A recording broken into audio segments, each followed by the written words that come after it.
Bonjour, bonsoir.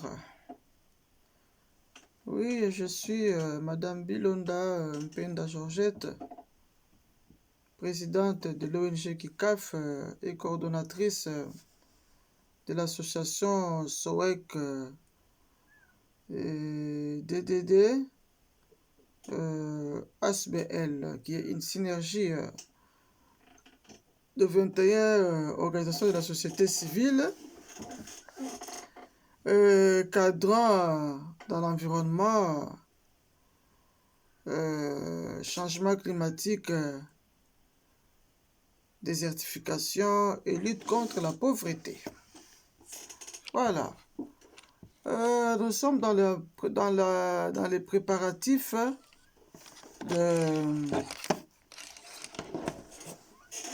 du forum qui se tiendra à Paris du 30 juin au 2 juillet 2021.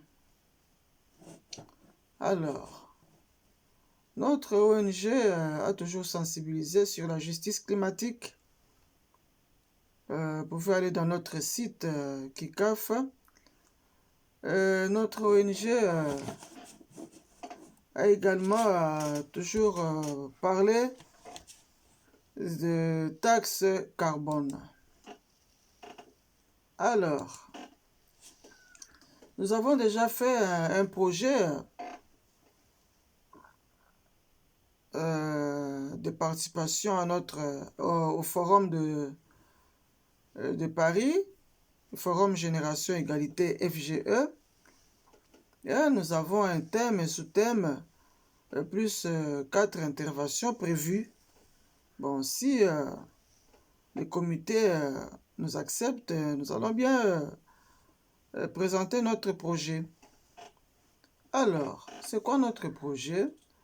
Le thème, c'est solutions durables face aux aléas climatiques. Sous-thème, l'approche féministe et la lutte contre les inégalités socio-économiques mondiales. Nous aurons 4 interventions avec 4 thèmes, bien sûr, 4 interventions, bien sûr, 4 sujets, bien sûr. Pourquoi et comment l'unité et la consolidation dans la FGE en faveur de la justice climatique, de FGE ensemble avec le mouvement et les dirigeantes féministes. Est-ce une réalité ou une utopie? Vers quelle piste de solution pour une résilience climatique pour tous? Troisième thème, troisième intervention et quatrième, idée climat, un marathon créatif pour accélérer la transition climatique d'ici 2030. Alors, 4 interventions. La République démocratique du Congo, le Cameroun, le Sénégal, le Gabon, la Mauritanie. Peut-être il y aura encore d'autres ajouts de partenaires qui sont tous de la société civile. Sauf que le modérateur qui est juriste, il est de secteur privé. Voilà. Donc, c'est un projet que nous voulons mettre sur pied sur un marathon créatif. Et justement, nous aurons besoin de partenaires qui pourront nous financer pour que ce marathon puisse contribuer aux effets néfastes que subissent nos femmes et enfants face aux variations climatiques. Voilà. Alors, dossier taxe carbone. Personnellement, cette question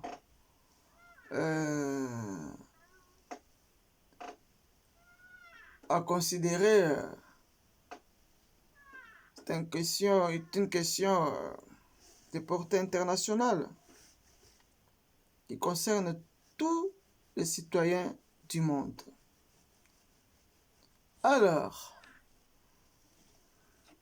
les supposées solutions sur les marchés n'en sont pas.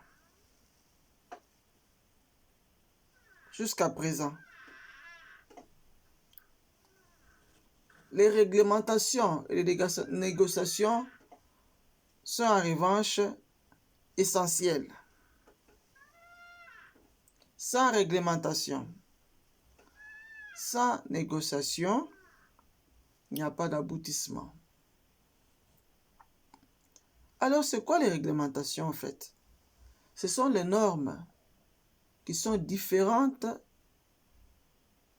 d'un pays à l'autre, que ce soit dans l'Union européenne, que ce soit aux États-Unis, que ce soit en Chine, au Japon, pour les plus gros émetteurs de carbone et qui existent ou n'existent pas pour toute production ou activité.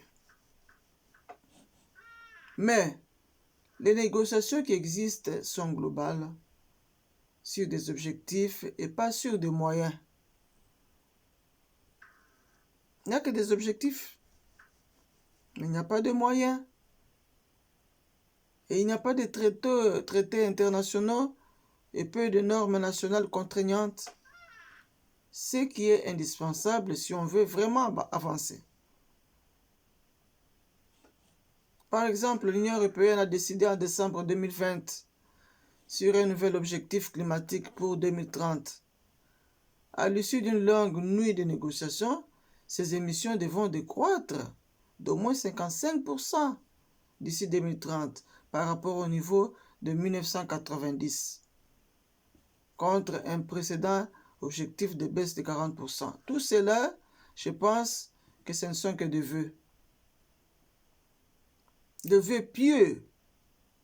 Les pays du Nord se sont débrouillés pour améliorer leurs statistiques globales, à délocaliser leurs émissions de carbone dans des pays du Sud. Ce qui est une injustice climatique. Ce qui est une injustice climatique. Le changement climatique, qui veut dire variabilité et catastrophe climatique, est en cours et rien n'a été fait jusqu'ici pour réduire le rythme qui mène à la catastrophe planétaire. Les principaux acteurs qui peuvent, en changeant leur mode de fonctionnement, faire bouger les choses sont les Européens, sont les États-Unis, la Chine principalement.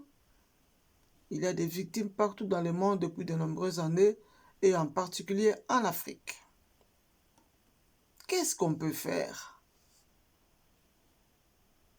Qu'est-ce qu'on peut faire? Qu'est-ce qu'on peut faire? Si l'Afrique a été toujours victimisée, qu'est-ce qu'on peut faire?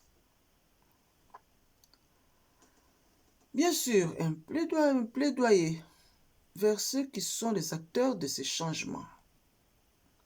Essayez de les pousser à prendre de bonnes mesures. Notre participation doit être effective. Si possible, pourquoi ne pas nous prendre en charge? Nous, femmes africaines, pourquoi ne pas nous prendre en charge pour que nous puissions venir vers vous pour ces changements, pour de bonnes mesures? Deuxièmement, essayez d'obtenir de leur part des soutiens pour des actions de compensation auprès des actuelles victimes partout et donc dans nos pays. Nous avons besoin de financement. Nous avons besoin de ces taxes-là à carbone par tête. Par tête, s'il vous plaît. Il faut que les soins de santé soient gratuits. Il faut que l'éducation des enfants soit gratuite. Aujourd'hui, il y a le 5G qui est en train de polluer. Si les pays riches supportent cela et les pays pauvres par conséquent. Non, nous avons besoin de flux financiers pour aider les milieux ruraux, pour aider les peuples autochtones. Alors, troisièmement, qu'est-ce qu'on peut faire? Essayer pour cela d'évaluer qui elles sont. Quelles sont les menaces concrètes qui se profilent et par suite prévoir des mesures permettant d'en réduire, voire d'en annuler les conséquences. Je prends un exemple. Quand il y a des incendies, quand il y a des grandes inondations, on a vu ce qui se passe aux États-Unis. Mais dans ces pays ou d'autres, si on prévoit la montée des eaux ici, l'augmentation de la sécheresse là, de la température, sont capables de surmonter la chose, soit individuellement, avec des aides, soit avec de nouvelles infrastructures. Bref, ne rien faire sur la cause, c'est-à-dire prendre des mesures pour stopper le réchauffement climatique, n'est pas si grave pour eux, puisque hormis les grandes catastrophes, ils se débrouillent. Voilà, les riches se débrouillent. Lorsqu'il y a catastrophe, ils se débrouillent. Lorsqu'il y a catastrophe, et les pauvres, les enfants ne vont plus à l'école. Les villageois ou les villages, que ce soit les citadins, que ce soit les villageois, désertent les toits, les toits, pas moyen d'acheter, pas moyen de préparer, pas moyen d'aller au marché, pas moyen d'aller au travail. C'est des déplacements sur déplacements, pas d'électricité, pas d'eau, des maladies, pas de soins de santé. Tout ça, c'est catastrophique. Ne soyez pas égoïstes.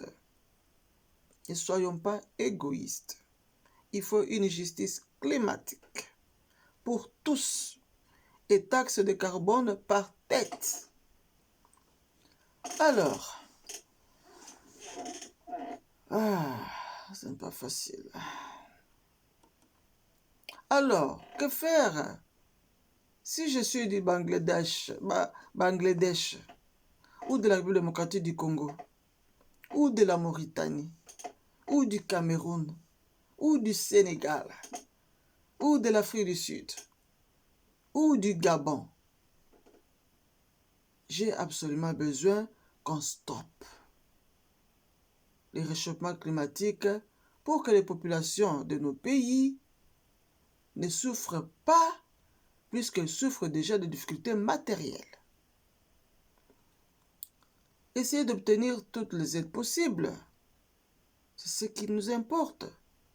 Ici en France, je dis que c'est bien que chacun évite de laisser les lumières allumées, de ne pas utiliser des sacs plastiques, d'aller en vélo et en train plutôt qu'en voiture et en avion, et de ne pas gaspiller l'eau, etc. C'est-à-dire que revoir le comportement individuel quotidien, c'est bien. Mais ce n'est que la pointe de l'iceberg. La montagne a changé. C'est le modèle de production et de consommation. Et cela demande des décisions publiques. Cela ne se fera pas par les marchés et le comportement gentil des individus et des entreprises, mais par des réglementations et des négociations. J'espère que ma voix est entendue. Je vous remercie.